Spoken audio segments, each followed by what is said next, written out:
Money Buddy podcast, brought to you by Money and Me, an investor education and awareness initiative by PGIM India Mutual Fund.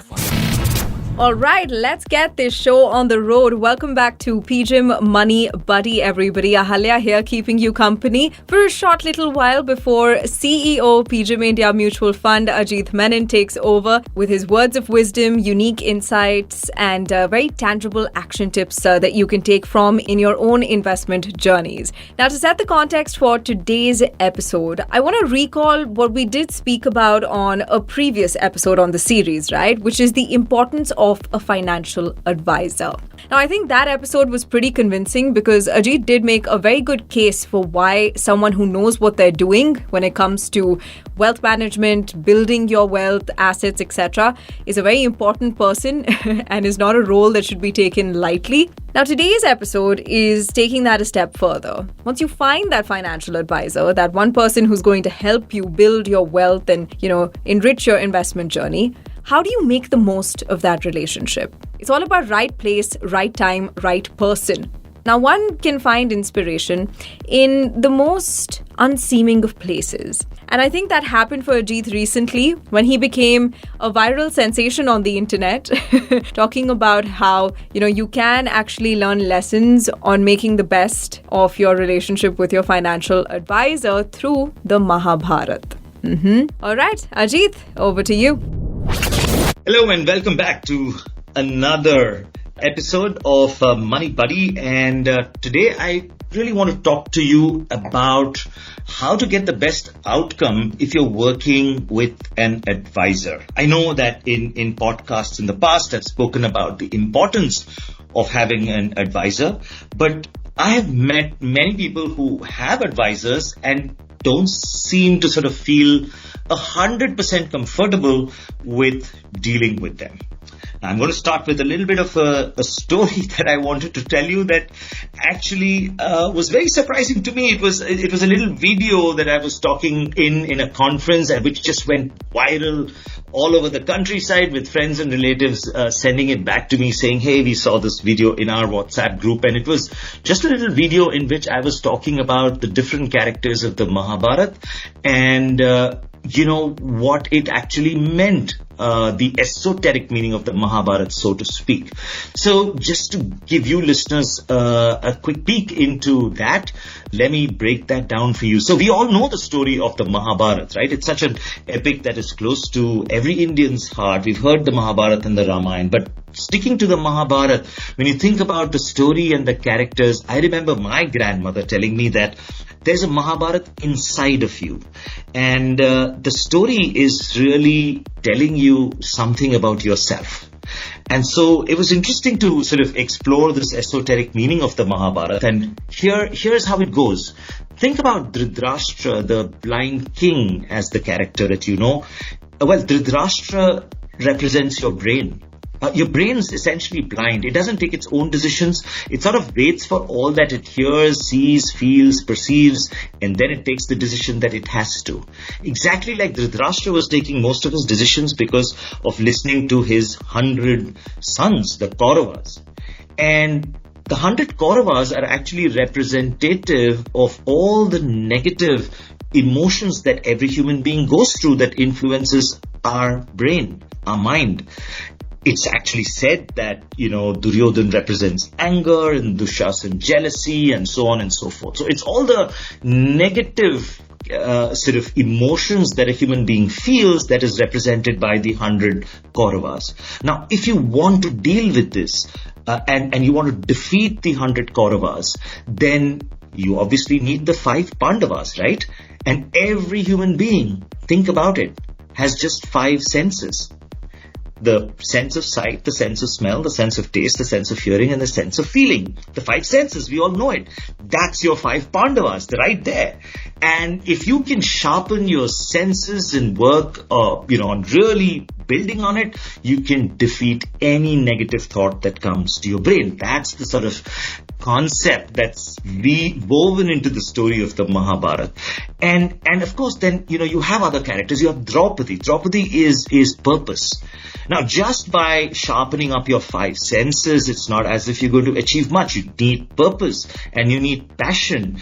And Draupadi is representative of that. She keeps the five brothers together with the objective that she's, not going to tie her hair, but with the blood of the Shasan who dragged her into that court and things like that. So there's an objective for the five brothers right there to work towards a common purpose. And yes, purpose and passion is very important. Krishna is the Sarathi, is the soul, is the conscience. The constant voice in your head that says, this is right, this is wrong, this is good, this is bad. And that's very important for you to have because he steers and directs your journey. Of course, in the story of the Mahabharata, the character that has always intrigued me is Karna. Who's Karna? Because, he is the eldest brother, technically, of all the five. Well, Karna, my friends, is ego. Ego that every human being has. And the story of the Mahabharata in which Karna actually is on the wrong side and gets killed is just representative of the fact that if you really want to win your internal war, you've got to kill your ego. You've got to suppress the ego because most of the problems that people have, whether it's in their personal life or professional life, ends up being somebody's ego problem.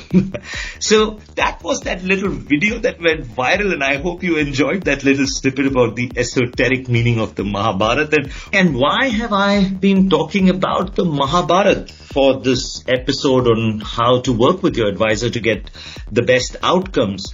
And that's because I see this Sarathi in our lives as just like the financial advisor that many of you might have in your lives. So I'm going to talk about this Sarathi, this financial advisor, and how to get the best outcomes working with him or her in your financial journey. Now, in my financial journey, folks, I have had the benefit of having a very good trusted advisor who's helped me with all my goals. I just had my daughter graduate, and when I look back, the fact that I was able to send her abroad for an international education, spend 4 years in the US studying, and now having graduated, I think that I have my Sarathi, my financial advisor, to thank for having guided the family and me and our portfolios for those critical financial goals that I have had. Yes, I must have mentioned this before. While I'm the CEO of a mutual fund, I do use an advisor for myself. It's been around 14 or 15 years now, and all of our financial goals are taken care of by my financial advisor. And that helps a lot. And I've spoken about that before, and I'll tell you a few more things about it in this podcast. Well, I don't have to say that this world is a VUCA world, as some people say, volatile, uncertain, complex, and ambiguous. That was the definition of VUCA, as somebody said. And it's really confusing for all the decisions that we have to take on our portfolios and how we invest in the outcomes that we want for our financial goals. Well, I think that just like people say that you need a doctor that you should know who can protect your health, and that every family should also have a lawyer who can protect your assets, I think having a financial advisor is as critical and important because the financial advisor protects your lifestyle. Yes, and that's what we all live for and earn for, to have a good lifestyle. So while, just like the doctor, a good doctor that you may know in the family helps you take care of your health, a lawyer who takes care of your assets, a good financial advisor helps take care of your lifestyle by making sure that, you get everything that you want and whatever you need to know, not just what you want to know. These financial advisors will make sure sitting with you and discussing with you in the family in terms of what's best for your unique situation. Compared to what you hear and read everywhere else, every house is unique. And that uniqueness is what the financial advisor actually helps work with so that you get to your outcomes. Now, I've had a lot of people who say, well, I can do this myself. I don't need an advisor. And when I've looked at the qualities of some of these people, and I'm not saying most of them are wrong from that perspective. But what I do sense when I speak with them is that either they all talk as if they've got a crystal ball and they think they know what's coming right ahead. I doubt whether that's really possible. Or otherwise, when I talk to them, I feel that it's as if they're saying that they're special. And what I mean by special is, those people, right? Okay, I'm going to hit the lottery, but, well, he's going to get cancer. They don't believe anything bad will happen to them at all. And that's pretty strange as well. And so if you are a very special person, or if you have a crystal ball, I don't think that, you really need an advisor. And then, of course, there are people who just think that they just need to make the returns as much as the benchmark did. Well, if you don't have any financial goals, then you're going to be focused on benchmarks. But then, that's not the right way to approach it. It's not just benchmarks that you compare with. What matters is, when do you need your money for the kind of goal that you have, and what's the rate of return that you need for it. I'm hopefully going to cover a little bit on the sequence of return in some other podcast, but suffice it to say for this podcast that where a financial advisor helps you is that if you are pragmatic enough and realistic enough to know that you're not special, that you don't have a crystal ball, and it's not just a benchmark you're concerned about, but your financial goals, then that's where an advisor can play an important role. And to do that, to get that best outcome out of your financial advisor, I do think that the most important thing is for you to realize that it's a 50-50 relationship. Right? There is a 50% responsibility on you as well, because a lot of what will happen in that financial journey depends on how you perceive and you take your decisions and you follow the process and discipline that is required for you to meet your goals. So that's a very, very important aspect of it, to treat the relationship with your advisor as a 50-50 relationship. And remember that the responsibility of outcomes is on both sides. This is also because in your investment journey, and just think about this. I mean, if supposing you're starting this investment journey at the age of 25 and you live up to 90, that's a 70-year investment journey that you will probably have with your money. And fund managers don't last that long, and people in the investment industry don't last that long in any career. So you and your financial advisor really have this journey for yourself. But in that journey, there's high likelihood that you're going to see maybe 10 or maybe a dozen times when the markets correct by about 15-20% or even more, as we saw during the COVID or during the great financial crisis. It is going to be at those times that you are going to really see the worth of your advisor, because the potential to really destroy wealth is the kind of behavior and decisions that you take during those market corrections. And that's why in the relationship with your advisor, when we think about bringing out the best outcomes, it is important that one, that you have a trusted advisor, of course, but two, make sure that there is that responsibility that you have to trust the process of the advisor and to stick to your goals and the investment plans that you have. And of course, trust is at the bottom of this all, right?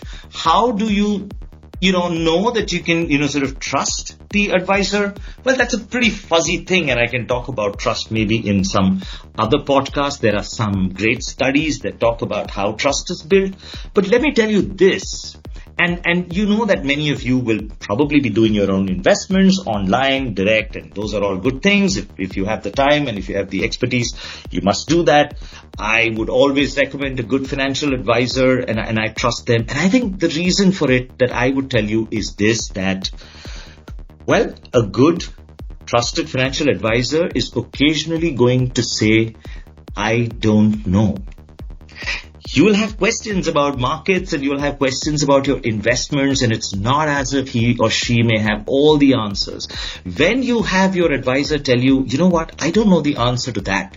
I'm going to find out and I'm going to come back to you next week and tell you, you're working with a good, great advisor. You're going to get great outcomes there. And think about it. If you're going to Google up most of your answers, well, Google never says, I don't know. You're going to get 200,000 answers to any query that you put in. So the difference between a machine and a human being, a financial advisor, a Sarathi who can help you, is this aspect that, they know the relationship, and they know that there are times when they may not have an answer, but they can find out what's the right answer for you in that situation. It happens, and those great outcomes happen when you take half the responsibility in that relationship and realize that the way that you behave, the way that you keep the discipline of the process is what's going to get you to your best outcomes. So I hope you found that useful and a little different from what you might have heard maybe elsewhere. But it has worked for me, and I think that it's best that I tell you things that I've experienced myself, and I see the advantage of it that I can share with all of you. So thank you very much for listening, and I hope to see you in the next podcast. I have to say, I thoroughly enjoyed that episode. A big thank you to Ajit. It's always good to have him back on Money Buddy and to kickstart or resume our episodes, because they really are a fantastic part of the investor awareness initiatives from PGIM India Mutual Fund. That's a wrap on this episode, folks. Another very interesting one awaits you, so make sure that you stay tuned and look out for the next podcast, where we're going to be talking about something that isn't often paid attention to. Bet I've got your attention now. This is Mia Halia signing off. Stay safe, stay happy, and of course, happy investing. Mutual fund investments are subject to market risks. Read all scheme-related documents carefully. Money Buddy Podcast, brought to you by Money and Me, an investor education and awareness initiative by PGIM India Mutual Fund.